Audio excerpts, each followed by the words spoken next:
So this is a really interesting story that just hit my radar screen today as I was reading my most recent issue that I read every week of the Journal of the American Medical Association.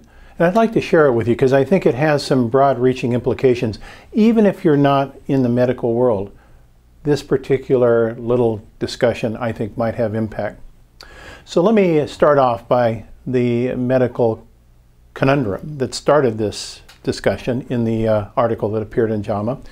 And that is a story of a individual who's seeking out an internship and goes to the board at Harvard Mass General to be tested, orally tested, to see what his level of competency is as to whether he would qualify for an appointment as a resident.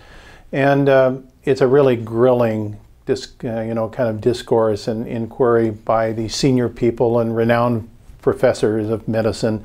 And the first question they ask him is, so a patient comes in, and this patient is a person that is on dialysis, and this is in the early days of dialysis, I might add. The technology was new. And this patient comes in with some delirium, and his values in his blood look like he's not suffering from toxemia, and he has nystagmus. He's got equilibrium problems, balance disorders, and he's not appearing well. So what's wrong? That was the question asked of this candidate that was vying for the internship. And so he just really, scoured his brain to think of what he had learned that might be applicable, and finally was stumped and said, I really don't know the answer to that question. And then the questioner said, well, you should have known the answer to this question.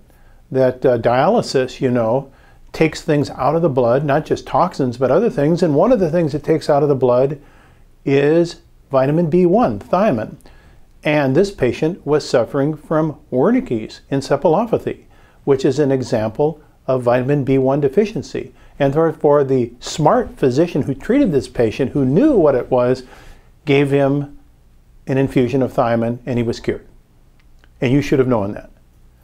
So this case was reported to another gentleman who was just about to go through the same process and be tested for his internship. And that's where our story begins. Because this person who wrote this most recent op-ed piece in JAMA turned out to be Donald Berwick. And you probably know Dr. Berwick, internationally renowned pediatrician, health policy expert, was the appointee by Obama as the head of CMS, and has written eloquently about the nature of what is medicine and what are the responsibilities of the medical world for the health of its population. And this particular story that I'm just relating to you comes in this op-ed piece that Dr. Berwick was reporting to his own life when he came up for his exams for his residency. And he had spoken to this colleague, his senior, who had described this first question that he had been asked when he was going for his residency, in which he got stumped by that question. And it was just like, this is the kind of questions you're going to get that are so challenging, and you're going to be on the spot and be prepared. So Berwick went into his questioning period with that knowledge, saying, oh, this is going to be, I'm sure they're going to ask things that I just don't know the answer, and how am I going to handle this? So the esteemed group of questioners, as he sat there before them, the question they asked him, number one, was, so a patient comes in and they're on kidney dialysis, and they don't have toxemia, but they have equilibrium disorders and they're hallucinating. What is the problem? It's the exact same question that his colleague, his senior, had been asked that he had unsuccessfully answered. And now he recognizes that he knows the answer because he's been told of this example by his senior. So now he's in a point of interesting dilemma. He can either look like he's very smart and not acknowledge that he already has heard this question and knows the answer, and give the answer as Wernicke's encephalopathy and needs thiamine, or he can honest up that he already has heard this question and answer, and he has pre-knowledge. What is the ethical outcome? And here's where the story begins. And the conclusion of this story is really the takeaway. The conclusion doesn't really matter if you're in medicine or not. It just really matters whether you're a citizen of the world. The conclusion is silence is now political. Either engage or assist the harm. There is no third choice. That's the conclusion of the story. Now let me give you the story. So Berwick opts at that moment not to relate the fact that he already knew the answer to the question, but to go on and answer it as if he's the smartest candidate that was available. And he says, I'm not proud of the story. I'm not quoting from this JAMA editorial. I failed the test. A day or two later, he goes on to say, I could not resist telling a close friend and mentor this story, which I thought maybe would be humorous. His reaction woke me up. He did not laugh. Instead, he said, I'm a bit disappointed in you, Don. I realized that I was actually also disappointed in myself. I dropped the Brigham from my match list to become an intern. But that has never, not to this day, felt absolution for me.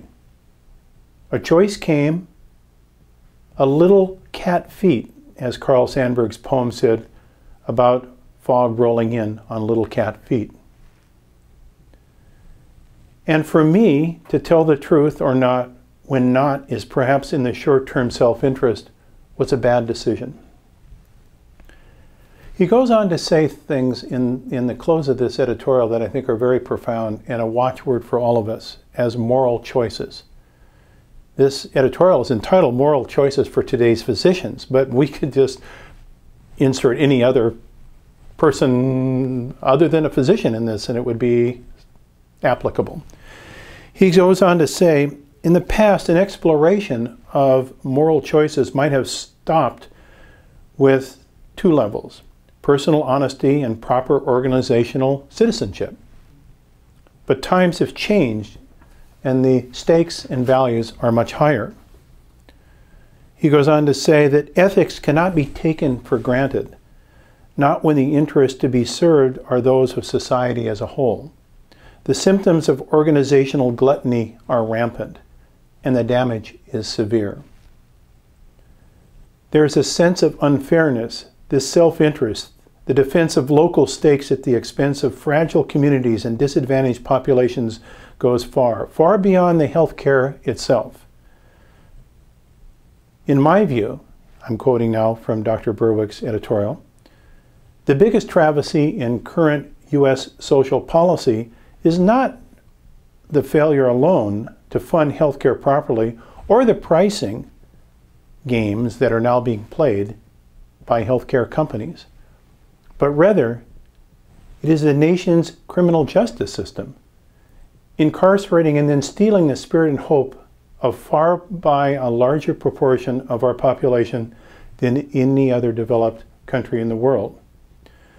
If taking the life years and self-respect of millions of youth, with black individuals being imprisoned at more than 5 times the rate of whites, leaving them without choice, freedom, or the hope of growth is not a health problem, then what is it? Second, he goes on to say, the harm done to our planet by intention to and denial of the facts of science is egregious and grievous as well. If poisoning the air, drying up the rivers, and drowning the cities, our own, and those of the poorest people on earth, and creating a tsunami of displaced people greater than the world has ever known before is not a health problem, then what is it? Healers cannot deny leaving refugees at the gates unwanted, or children unfed, or families unfocused, or basic medical care uncovered, or relying on conflict rather than compassion. These are health problems. So is war, so is ignorance, so is hopelessness, so is blaming the blameless. The work of a physician, and I might add parenthetically, the work of a citizen of the world today, and certainly that in the privilege of being in the United States, cannot stop at the door of the office or your profession, the threshold of an operating room, or the front gate of a hospital. The rescue of a society and the restoration of political ethos that remembers to heal have become all of our jobs. Professional silence in the face of social injustice is wrong. It is chilling to see the great institutions of healthcare, hospital, physician groups, scientific bodies assume that the seat of bystander is available. That seat is gone. To try to avoid the political fray through silence is impossible, because silence is now political. Either engage or assist the harm. There is no third choice. Pretty powerful message. That is December 5th, 2017 JAMA. Thank you, Dr. Berwick.